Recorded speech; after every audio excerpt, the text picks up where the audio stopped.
디모데후서 2장 9절에서 22절 마지막 절까지입니다. 너는 어서 속히 내게로 오라. 오늘 디모데에게 쓴 사도 바울의 편지 두 번째 편지의 마지막을 읽고 묵상하려고 합니다. 이 디모데후서를 씀으로써 사도 바울은 더 이상 연대적으로 기록을 남기지 않고 감옥에서 죽게 됩니다. 그 중에서 제일 마지막을 읽었으니까 오늘 말씀은 그야말로 작별의 도장을 찍게 되는 것입니다. 우리의 삶이 오늘 묵상과 같이 되기를 바랍니다. 오늘 마지막으로 하는 첫 번째 이야기는 사실은 이 편지는 18절에 다 끝납니다. 이 편지는 아멘 하고 18절에 다 끝나지만 19, 20, 21, 22는 우리가 편지 끝에다 꼭 쓰던 PS 이래가지고 추신 이래서 다 쓰지 못한 내용을 쓰게 되는데 그게 이제 밑에 4절이 나와 있습니다. 우선 마지막에 어떻게 이야기를 하고 있느냐 하면 내가 전도했는 많은 사람들의 이야기에 대해서 이야기를 하고 있습니다.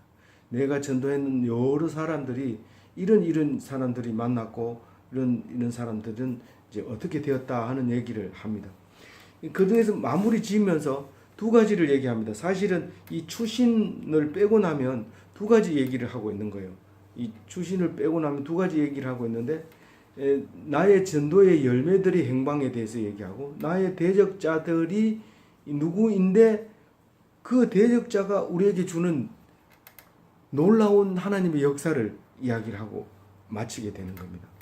우선 첫 번째로 전도의 열매의 첫 번째 디모데, 전도의 열매 이름은 디모데잖아요. 너는 빨리 내게 와라 그렇게 얘기합니다. 지금 뭐 디모데에 대해서는 얘기할 필요가 없어. 이 성경이고 나중에 이게 성경이 될 줄 알고 썼는지는 모르지만 이 디모데가 받는 수신자이기 때문에 이 디모데에 대해서는 안 써도 되지만 디모데는 지금 빨리 나한테 와야 된다. 지금 이 상황 정리를 다 하고 있는 겁니다. 디모데 니는 빨리 와라.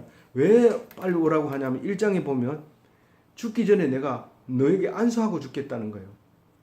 너를 안수를 해야 네가 하나님이 성령이 임해서 나처럼 고난을 받으면서 하나님 말씀을 전파하게 될 것이다. 그러니까 에베소에 있는 디모데야 내가 있는 로마 감옥으로 빨리 와라. 내가 안수하겠다. 이렇게 이제 들려지는 거예요. 그 다음에 10절에 보면 대마는 데살로니가로 갔고 이렇습니다. 데살로니가 듣긴 들었는데 어딘지 모르죠. 지금 유럽 땅이고 그러니까 아시아를 딱 터키 땅을 떠나면 이제 배를 타고 떠나면 유럽이 되는데 그 유럽의 첫 번째는 거기가 이제 그리스가 되죠. 그리스가 지금 현재 그리스가 데살로니카가 그리스입니다.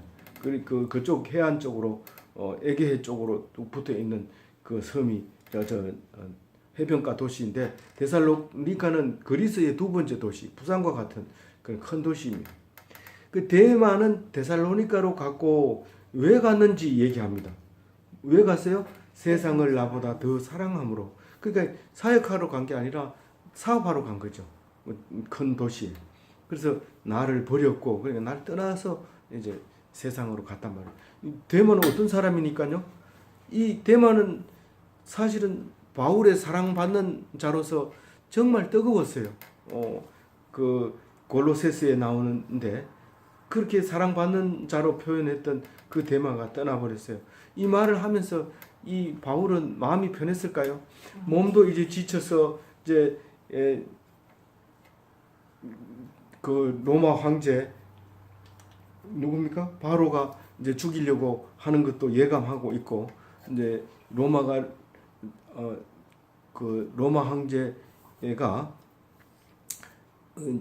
정신이 이상해가지고 로마 시내에다가 불을 질러 놓고는 유대인들이 그랬다 이래가 유대인들을 죽이려고 그런 것을 다 알고 있는 그 정도의 이제 심각한 상태에 있기 때문에 이 대마가 그 데살로니카에 갔다고 하는 것은 나에게 위로가 아니라 점점 힘들어지는 그런 상황을 말할 수 있겠습니다. 그레스게는 갈라디아로 갔고 그랬는데 그레스게는 갈라디아로 왜 갔는지는 모르지만 이걸로 봐가지고는 틀림없이 나를 버리고 간 것 같아요.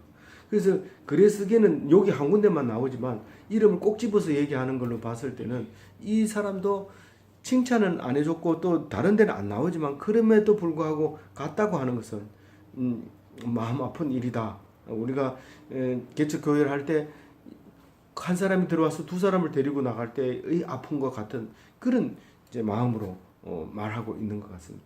이 갈라디아는 특히 중심부입니다. 지금 갈라디아에 가면 지하 도시도 나오고 이렇게 이제 역사인데 이거는 지금 2000년 전의 이야기니까 아주 오래된 이야기를 지금 하고 있습니다.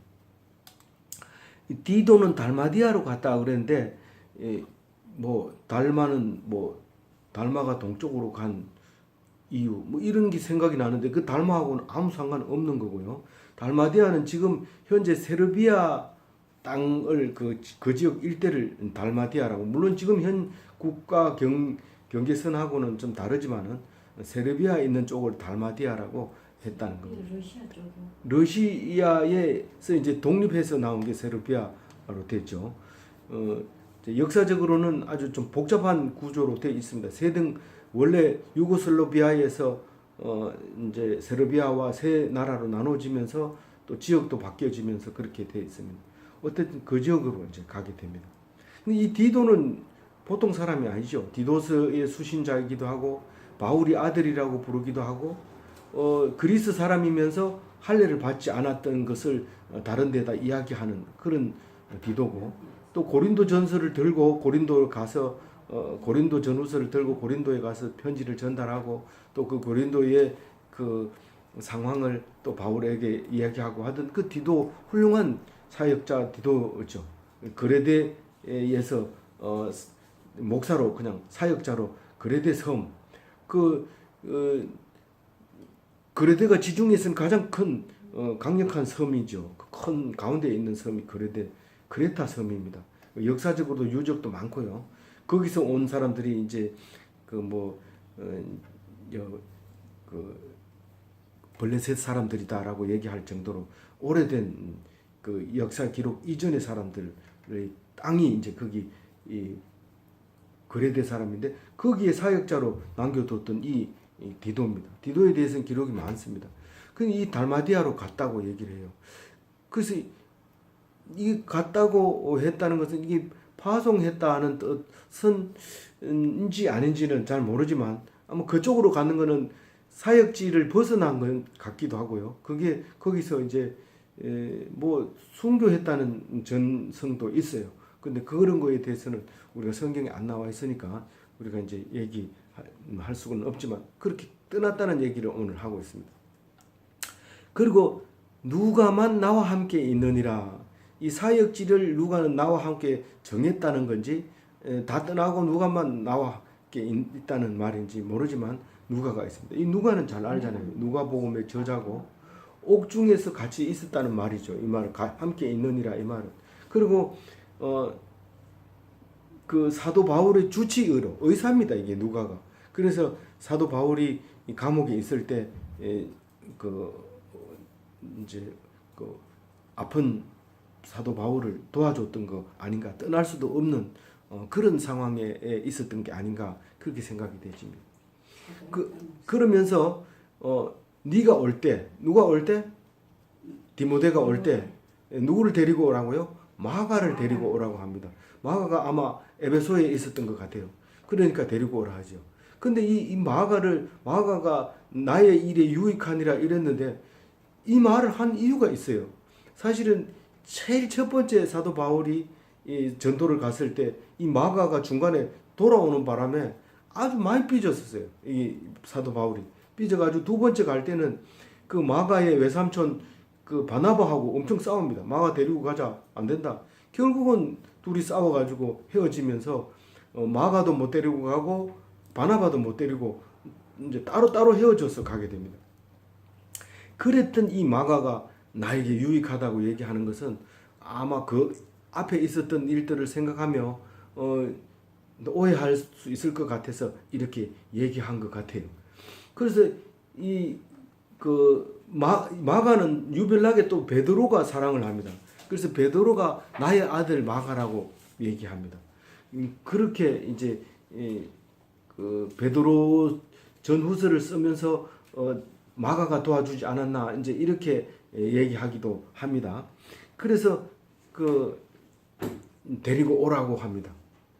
이 마가에 대해서도 뭐 수없이 이 성경은 잘 기록하고 있습니다.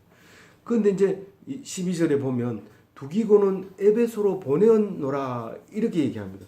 이 두기고가 아마 이 디모데후서를 들고 에베소 디모데에게 전달을 했을 가능성이 있습니다. 다른 성경에 이제 그렇게 자세하게 기록을 안 했기 때문에 그렇게 볼 수 있습니다. 그래서 두기고는 사실은 다른 편지도 많이 전달을 했어요. 오네시모와 함께 에베소서, 골로새서 이런 편지를 보냈는 것을 이 편지 말미에 항상 이렇게 누가 들고 이 편지를 들고 갔다 그런 얘기를 쓰는 것을 볼 수 있습니다. 누구 편에 내가 보낸다. 그럼 그 편지가 그 사람이 들고 오면 확실하고 그 사람의 필적을 보면 확실하게 되기 때문에 누가 가짜 편지를 썼을 가능성도 적기 때문에 물론 그것까지도 모방을 할 수 있는 거지만 그렇게 말했을 거라고 생각이 되집니다. 13절에 가보의 집에 둔 외투를 가지고 오라 이렇게 얘기합니다. 이 가보도 틀림없이 이 사도 바울의 제자 다시 말해서 전도했던 그 열매임이 분명합니다. 근데 가보에 대해서는 얘기하지 않고 그 집에서 아마 이렇게 그 말씀으로 예배를 드렸던 것 같아요. 그래서 그 예배가 하다가 이제 여름이니까 외투가 무거우니까 그냥 그 집에 놔두고 이쪽으로 로마로 온 것 같아요. 근데 이제 곧 겨울이 닥치고 있습니다. 곧 겨울이 닥치고 있으니까 겨울이 닥치기 전에 오라고 뒤에 또 얘기합니다. 겨울이 오기 전에 빨리 와라. 그 외투를 들고 와라. 이런 의미를 간절하게 내포하고 있습니다. 첫 절에도 오라. 또 그 앞에 절에 그 앞에도 오라. 네가 와라. 이렇게 이런 얘기를 하면서 올 때 꼭 외투를 가지고 오라고 얘기합니다. 그리고 양피지에 쓴 책을 꼭 가지고 오라.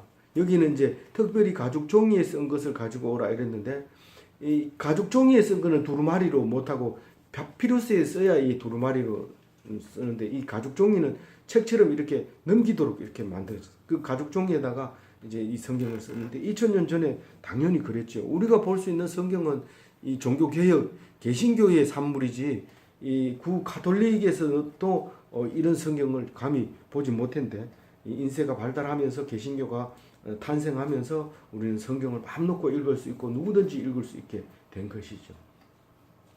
그때는 이제 이 바울이 그것을 꼭 가지고 오라 그렇게 얘기합니다.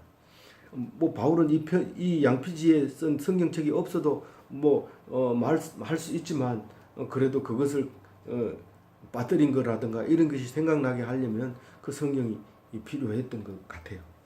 그래서 이제 전도의 열매에 대해서 쭉 얘기를 했고요. 14절부터는 이제 그 반대, 항상 우리에게는 양지가 있으면 엉지가 있듯이 이 전도의 열매에 대해서 얘기하지만 오히려 전도를 방해한 사람들이 이제 두 가지 종류를 얘기하고 있습니다. 우선 첫 번째로 알렉산더가 있었다고 그래요. 근데 사도 바울이 이 누구 보고 디모데 보고 당부를 하는데 알렉산더 조심해 그렇게 얘기합니다. 알렉산더가 누군데요? 세공업자인데 뭔 세공이요? 구리 세공업자다. 이 금 세공업자는 금장색이라 하고 은 세공업자는 은장색이라고 하는데 구리 세공업자는 구리 장색이라 해야 되겠죠. 근데 이제 우리나라에서는 아마 없었기 때문에 번역을 그냥 구리 세공업자라고. 구리 세공업자, 구리 장색. 구리를 부어서 틀에 부어 가지고 만들기도 하고 쳐서 만들기도 하고. 뭘 만드냐면 대부분 제일 많이 만드는 게 우상을 만듭니다. 이 금도 그렇고 은도 그렇고 구리도 그렇고 귀한 물건이기 때문에 그걸 가지고 뭘 만들면 제일 멋있냐면 그 무슨 새 모양이나 무슨 뭐 이상한 그 모양을 만드는 것을 좋아합니다.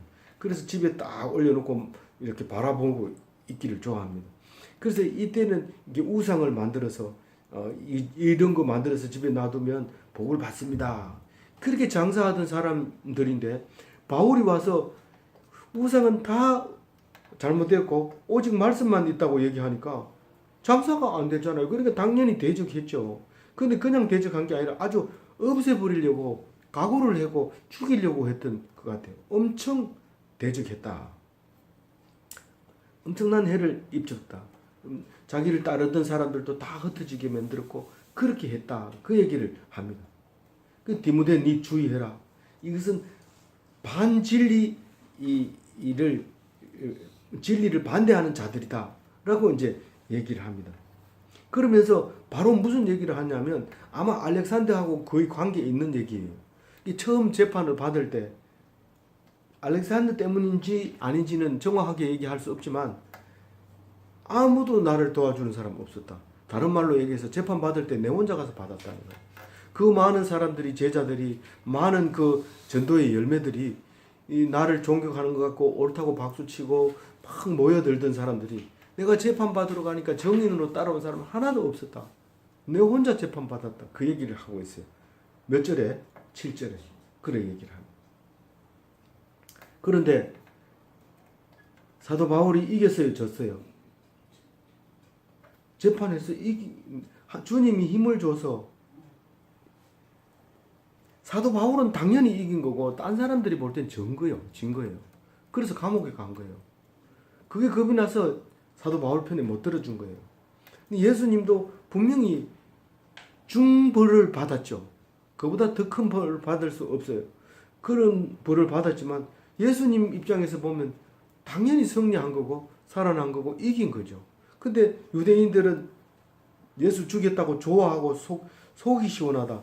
아, 그 골치 아픈 거. 이랬음이 틀림이 없어요.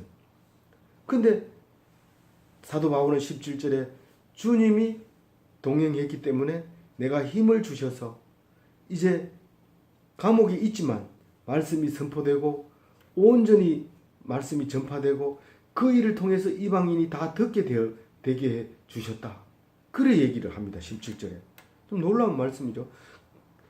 근데 그러니까 16절 끝에 그들의 허물을 돌리지 않기를 원한다. 이 디모데가 만약에 이 말을 안 하고 그들에게 허물을 돌리지 마라 이 말을 안 한다면 어떤 일이 생겨요? 네가 사도 바울 우리 선생님의 우리 나에게 가르쳐 줬던 그 선생님의 믿음의 아버지의 원수지 않느냐? 용서할 수 없다. 그리고 다 허물을 껐을 겁니다. 근데 예수님도 똑같아요. 십자가에 매달려서 자기를 못 박는 그 유대인들과 그 로마 군인들을 향해서 저들의 죄를 용서해 달라고 빌었어요. 그럼에도 불구하고 2차 대전 때 유대인들을 대학살할 때 독일 사람들이 뭐라고 하냐면 그냥 유대인들을 인종 청소하겠다는 거예요. 60만 명인가 죽이는데 그냥 총알이 아까워가지고 나중에는 막 구덩이를 파놓고 그대로 밀어버리고 그래도 안 되니까 가스실에 넣어놓고 수도꼭지에다가 가스 틀어가지고 그냥 그 가스실이 아니라 그게 목욕탕이라 해가지고 들어가라 해놓고는 그 가스를 샤워 꼭지에다 틀어가지고 다 죽이고 이런 엄청난 짓을 할 때 이름이 뭐냐면 너들이 예수를 죽였다는 거예요. 사실 독일은 기독교 개신교의 선두주자 그것서 탄생하는 거 아닙니까? 그런데도 그 사람들은 유대인들을 그렇게 죽이는 거예요. 성경을 안 보고 예수만 십자가만 쳐다보니까 그렇게 되는 거예요.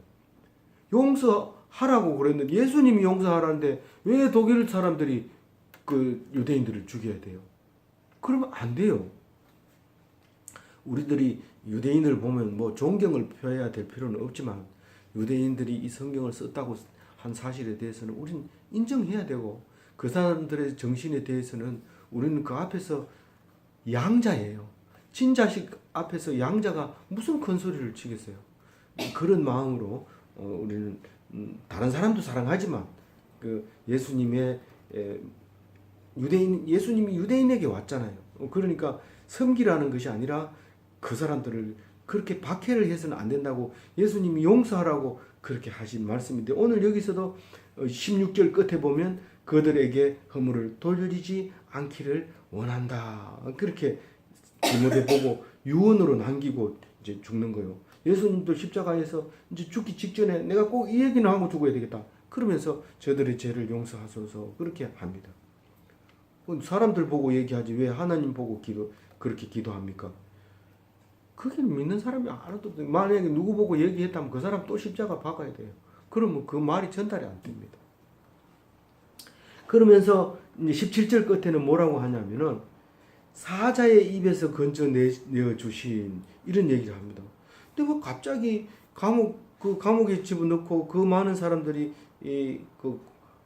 죽이려고 했을 때 살아남은 거에 대해서 사자의 입에서 건져내심을 받았다는 뜻을 알겠는데 왜 이런 사자의 입으로 표현했을까 생각해 보면 이 사도 바울은 성경 공부를 열심히 하면서 뭐를 읽었을까요? 다니엘서를 읽었을 거예요. 다니엘서를 읽어보면 다니엘이 사자굴에 들어갔잖아요. 근데 하나님이 지켜주잖아요.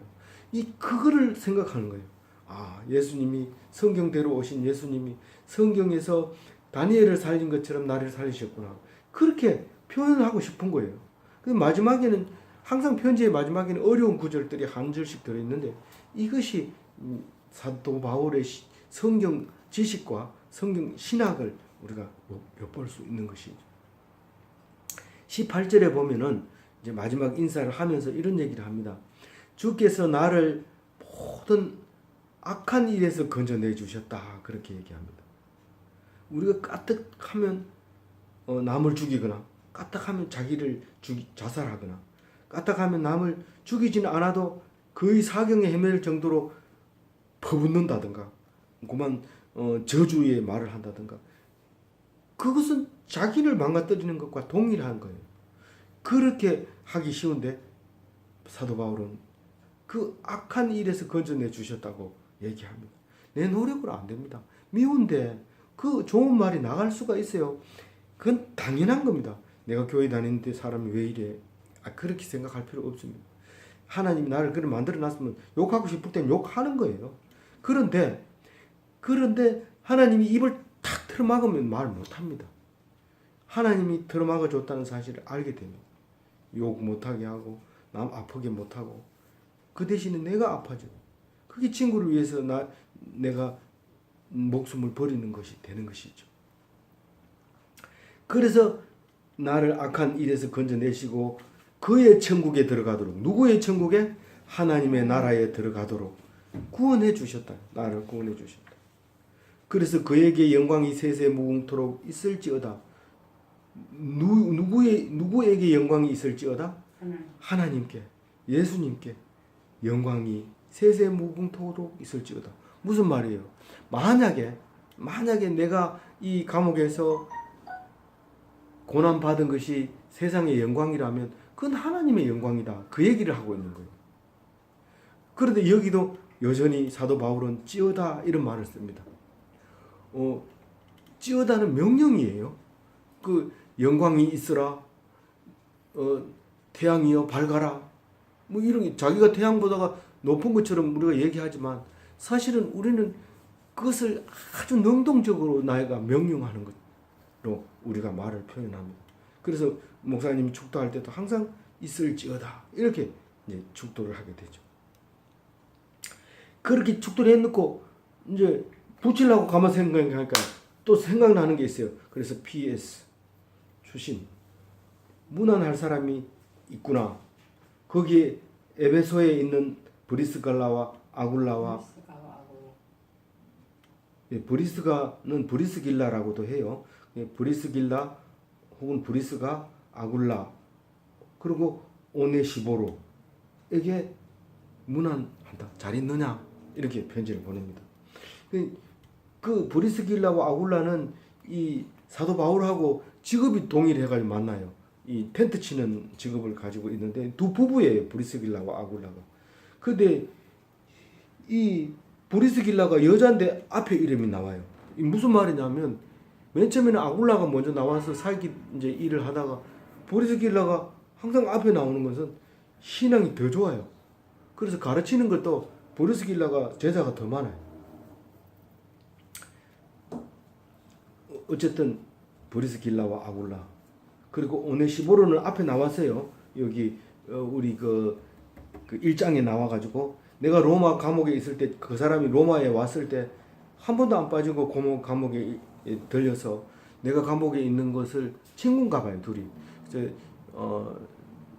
내가 감옥에 있는 것을 조금도 부끄러워하지 않고 올 때마다 찾아왔고 나를 위로해 줬다. 이제 그 얘기를 1장에서 했는데 이 4장에서 마무리하면서 또 안부를 물어보는데 그 오네시보로에게 문안하라는 게 아니라 그 집에 문안하라는 게, 이 오네시보로는 죽었어요. 그래가지고 그 집안을 좀 살펴봐 달라고 지금 그 디모데에게 이제 얘기를 합니다. 그리고 20절에 에라스도는 고린도에 있고 이랬습니다. 혹시 에라스도가 어디 있는지 찾지 마라. 그 고린도에 있다. 나는 로마에 있지만 에라스도는 고린도에 있다. 그 얘기를 나는 알고 니는 모른다. 이런 뜻으로 쓸 수 있어요. 그 다음에 드로비모는 병들어서 빌레도에 두었노니 이 빌레도가 어디냐? 밀레도가 어디냐 하면 그 에베소 바로 밑에 거기 그 사도 바울이 2차 전도 여행 때 돌아올 때 에베소에 들어가야 되는데 밀레도에서 그 장로들을 만나가지고 돌아옵니다. 그래서 아주 가까운 거예요. 그 말하자면 인천이고 아니 좀 서울이고 인천이고 요 정도 되는 거예요. 인천에서 서울 사람 불러가지고 잠깐 만나고 이렇게 온 거예요. 에베소는 좀 큰 도시고 이래서 그래서 에베소에서 아마 저 밀레도에서 드로비무가 병을 이제 휴양하고 있었던 것 같아요. 그 다음에 21절에 보면 겨울이 오기 전에 오라. 겨울 나기 전에. 이 감옥이라고 하는 것은 지금처럼 뭐 이렇게 창살도 있고 이런 게 아니라 이거는 개인 집에다가 그냥 가택연금식으로 가둬놨던 것 같아요. 그래서 굉장히 춥고 그런 상태에서 외투가 필요했던 것 같아요. 뭐 외투가 필요해서 그런지 뭔지는 모르지만 하여튼 겨울 전에 와라고 얘기를 합니다. 그래서 그리고 또 어블로와 부데와 리노와 글라우디아와 그 모든 형제는 다 내게 문안한다. 이 네 사람은 어디에 있어요 지금? 이 하나 둘 셋 넷 네 명은 지금 로마에 있단 말이에요. 그 가끔 이제 가끔 오는지 어떤지 모르지만 로마에 자주 만나는 네 사람들이 여기 있다. 그 나를 문안하는 사람들이 여기 있다라고 이제 이름을 적어줍니다. 나중에 디모데가 왔을 때 그 사람이 이 사람이군요, 그 사람이 이 사람이군요, 좀 알아라. 그리고 너희들 그 사람들도 너희들의 안부를 묻는다. 기도하고 있으니까 혼자라고 생각하지 마라. 이런 의미를 가지고 있습니다. 그러면서 또 끝에다가 PS에도 그냥 이제 축복 기도를 합니다. 나는 주께서 내 심령에 함께 하시기를 바라노니 은혜가 너희와 함께 있을지어다. 주님께서 디모데의 심령에 함께 계시기를 바랍니다. 그리고 은혜가 너희와 함께 있을지어다. 은혜는 명령을 할 수 있습니다. 은혜는 명령. 주님 보고 명령을 할 수는 없지만 주님에게는 완전히 피동적이지만 은혜에만큼은 능동적으로 축복을 부어줄 수 있는 겁니다. 그래서 우리가 말하는 God bless you. 하나님의 은혜가 너희와 함께 있을 것이다. God bless you. 이렇게 마지막으로 인사를 합니다. 그래서 오늘 사도 바울의 서신서를 다 묵상하게 됐는데요. 우리가 성경을 읽어야 되는 이유는 사도 바울을 닮으라고 읽는 겁니다. 우리 마음대로 내 생각에는 기독교를 이렇게 생각한다 이러면서 교회에 열심히 나가는 게 아니라 성경을 보고 그 성경을 가지고 신앙생활하는 복된 바울 닮은 그리스도인이 다 되시기를 바랍니다. 아멘.